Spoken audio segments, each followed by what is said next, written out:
So, yet another year you couldn't effectively plan for? Let me help you with the next one. You might not know me, but I'm Somi, a multi-passionate creator with too many hobbies, unfinished projects, and almost zero followers. And I'm also a student with a lot of syllabus to complete.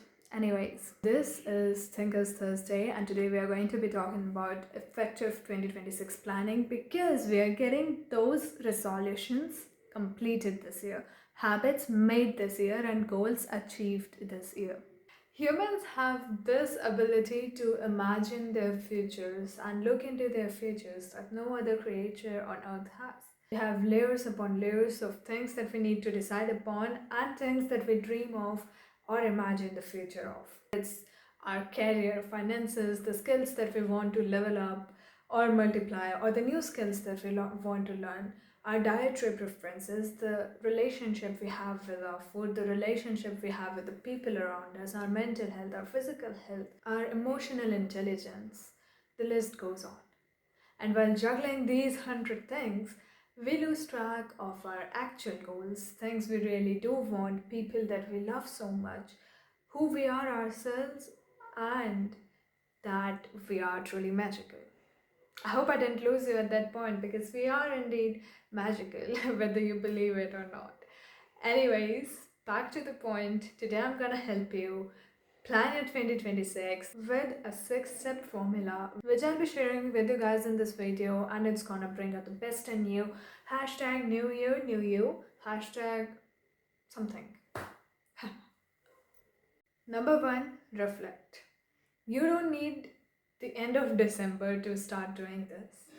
Your music and YouTube raps are already here. So, what about your 2025 live rap? Do you feel content? Satisfied? What were the goals you set for yourself at the beginning of 2025? What were the ones you could not achieve? Why could you not achieve them? What were the ones that you did achieve, and did you celebrate that? What are the habits that you loved having this year and want to continue, and what are the ones that you want to put a full stop on? What are the things that you can control, and what are the things that you need to let go of because you're worrying over, but you yourself know that it is completely out of your control? Write all of this down, like everything. Now, you can use your notes app or a pretty Notion page, but I prefer and suggest to free write on a paper with a pen or a pencil, because there's something about writing, really writing, which is so much better than just going or this just does not connect. I don't understand if you guys feel that or not. I mean, I don't know if you guys feel that or not. I don't know if you guys understand what I'm trying to say here or not. But you need to feel connected to what you're writing. And also, when we are writing like this, we get in the flow and we keep on writing things that we otherwise would consciously stop or bar from writing. And here we want to get everything out. So the reflection I would suggest should be completely on a piece of paper with a pen and a pencil, and you must be brutally honest with yourself. Like, say everything. Even if you did wrong things that you do not want to continue, put it down on that piece of paper. No one is coming to read it. It's for you and you only, and it is for you to better yourself. So do not be ashamed of it. And for your peace of mind, if you think someone's gonna read it, burn it afterwards safely. Now, this reflection will most probably bring two very ugly realizations. One being, you do not treat yourself right, because while you'll be writing the things that you could not do, the goals you did not achieve, you will hate yourself for not achieving that goal. You're gonna be so hard on yourself. If you're not amazing, if you are, I'm gonna talk about this in a while. And the second ugly realization is going to be, there's going to be a lot of clutter. There is a lot of clutter. Point number 2, control how you treat yourself. So before I get into this, I want to say that some of the things that are heavy on self-help social media is cutting people off, detaching, how to be obsessed with yourself, how to recognize if someone is a narcissist. I'm not saying do not cut off the toxic people in your life that are taking your energy away. But there is a huge difference between healthily distancing yourself from the people that are draining you like a sane adult would, and in thinking that you are above everyone else and that everyone else need to be cut off the second they do something that you do not like, even over the smallest of things.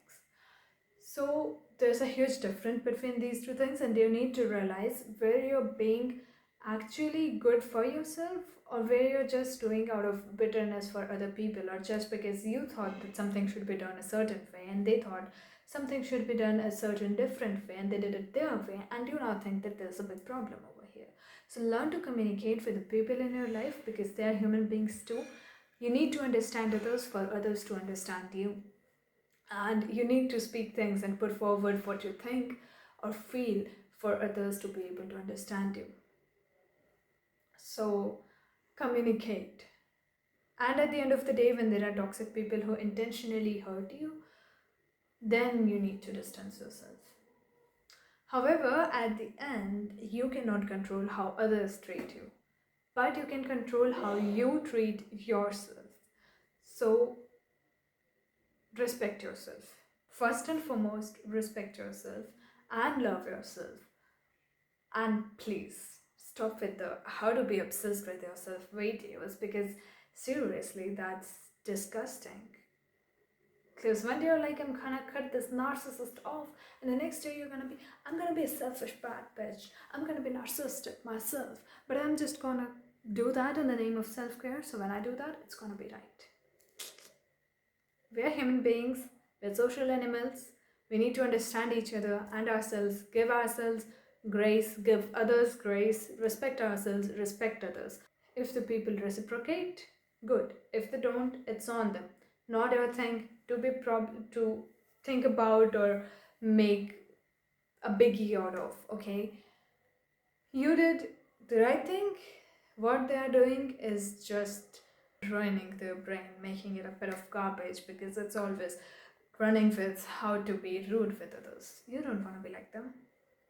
But yes, never ever let anyone disrespect you. Learn to stand for yourself, but respecting yourself and standing for yourself is different from being rude. Okay? Know that difference. Point number 3, declutter. Whether it's a physical space or your digital space, you need to get rid of the clutter. Throw away the things that are no good anymore. Donate the things that are still perfectly good but you do not need or you do not use. Make the space around you, make your environment be of the same energy that you're at, which is of growth and of receiving instead of filth and clutter all around you. Be clean. Similarly, with our digital spaces, we all know that more than half of our lives nowadays are digital. So you need to get rid of the filth in your phones too. Check your inboxes. How many mailing lists are you on that you don't even read? You don't even remember ever subscribing to that mailing list. Check your gallery.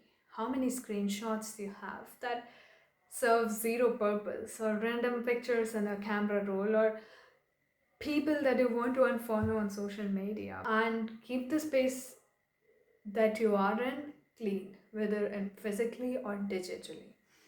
That will contribute a lot to your mental peace, and you need that mental peace, especially in today's very chaotic world. At least reduce the chaos and clutter in the space that you spend most of your time in. Number 4, plan. Before you start planning, you need to be very clear on the things that you actually do want versus the things that you are just doing to prove yourself to others or to compete with a friend or because social media said it's necessary, whether it's Pilates or matcha or going to the gym. If you do not want to do it, do not do it.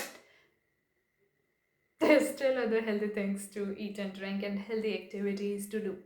It does not have to be one specific thing that social media says and makes you think is essential. And if you're not doing it, you are lacking. No, you're not. You will be lacking when you don't do the things that you want to do. Then make the goals for the things that you want, break down into small actionable steps, and decide how much time you want to dedicate to the specific goal or mini goal or the steps that you want to have, and what is the desired time that you would want that outcome for. For this, you can either download the mini digital journal that I've made. If you want it guided, the planning part I have in the digital journal. And because sometimes we miss out on some things when we're free writing, that is why I have done this guided thing. And it is very much printable, so you can still write on it with a pen. But if you do not want it, no one is forcing you. Just get a scrap paper and write down the things that you want, even if it's a scrap paper. Specify, specify, specify. Now, one thing that's going to be very important while planning that you need to remember, and I would say if you take just one thing out of this video, take this: be water. Water can run freely, it goes anywhere it wants, is a perfect stream, it's beauty, it's its own wonderful self. But even when it is presented with outside circumstances which it obviously cannot control, like putting it inside a vessel, it does not disappear in a vapor of worry. It instead adjusts to the shape of the vessel and continues being the wonder liquid that it is, without which life is not possible. So, in your life, with your goals in this 2026, there can be external things that can prove as obstacles or can prove as delays. Okay, so you don't have to start worrying or feeling despair and then leaving those things halfway. You need to mold yourself around that obstacle and still take the best of it and continue being your amazing self in that.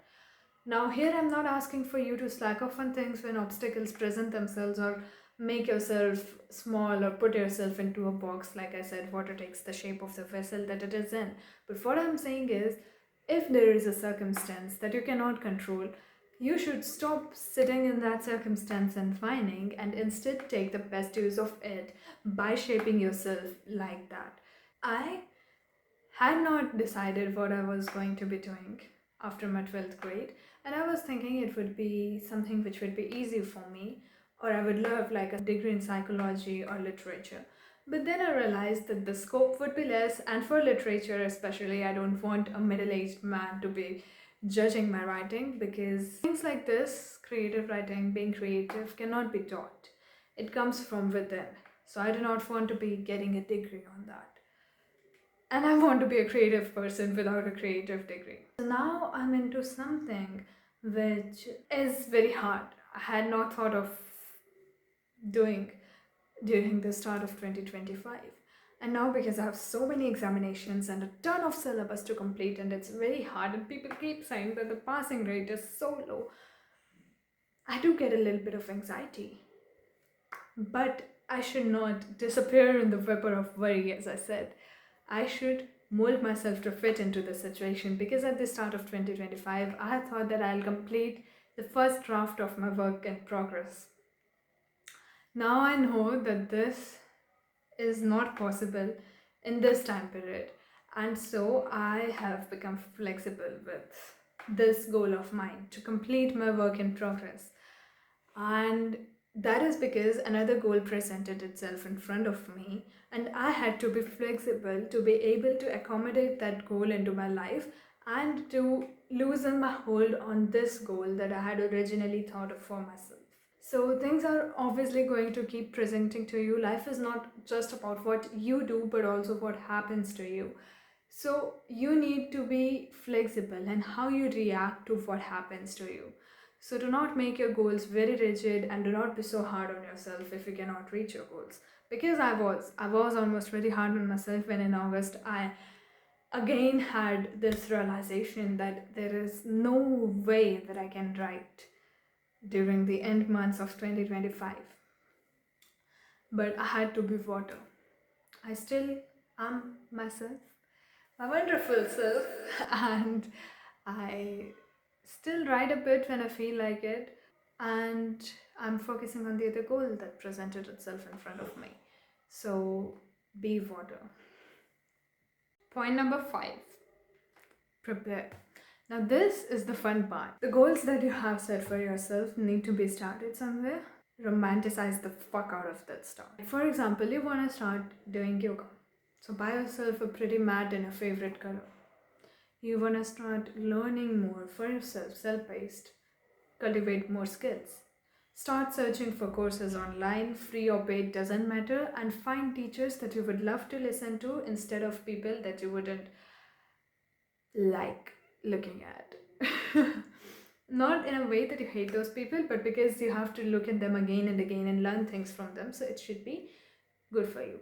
So, those are the little things that you can do to romanticize the start of this goal so that it seems like a fun thing to your brain rather than a task. Because when something feels like an obligation to our brain, it starts hating that thing. You'll start doing it half-heartedly, and most probably you'll leave it halfway, which you do not want, because then at the end of 2026 you'll be crying that I was unable to reach my goal for 2026 or follow through with my resolutions for 2026. So all in all, you need to make your brain think that this is a fun activity, and so you will love doing it. You don't want to hate these things. So prepare for it in a way that you will love doing it. To train your brain into thinking that, oh my god, I love this. Sixth point, the last but not the least, warm up. You must not wait for the 1st of January to start with your goals, the actions that you have decided for your goals, or to start finally practicing what your new year resolutions are. Start now, whatever date it is. It does not need to be a specific certain pretty date like 15 or 20th or the 1st of something or a Monday. You can even start it on a Saturday, because you need to start. Okay, so when you warm up right now, even if it is just for the last week of December, what's gonna happen is, first of all, you're not gonna feel unprepared on the 1st of January about what to do, because you have already failed at trying to get that thing done a few times in December. So now you know what to do, and henceforth you will do that. And second thing is that there's this mentality that most of us have, that if we miss one day or do one thing wrong, we forget the whole of the previous progress, and we think that we have messed it up. Now we'll wait for the next month or the next year and we will restart this thing. So we don't have this tendency that after missing one day we jump back to it. Instead, we start criticizing ourselves and over planning again, just wasting our precious time and our mental energy. So we do not want that. When in December you'll miss it, you'll know, oh my god, this is just a warm up. I'm just testing. So this just can happen again and again. The warm up can restart again and again. The main thing is yet to come. So that's gonna be very good, very good. If you actually want to follow through with it for the whole of 2026, you need to warm up at the end of 2025. And in 2026, you need to go in with a mentality that even if I mess up one day or miss one day or 1 week or 1 month, even for some reasons, I can still go back to it without waiting for 2027 to come. Anyways, this was it that I wanted to say for this video. I think it's a long one, but you guys know the drill. If you liked this, click on the like button and subscribe for more such content, and comment down one thing that you want to carry on from 2025 to 2026, one thing that you want to put a full stop on, and lastly, one thing that you need to start in 2026 or want to start in 2026, and I'll be your hype squad. You don't need a lot of people. I am gonna hype you so much. You don't need a whole squad for it. I'll hype you so much. I don't even have any audience right now. So every single comment will get replied to, because I think there will be 2 or 3 comments. I don't know. Prove me wrong. But anyhow, even if there are 0 comments, I'll be okay. Because we should count our progress not on what we reaped, but what we sowed. So I made this video, I will upload this video. That counts, and that is success for me.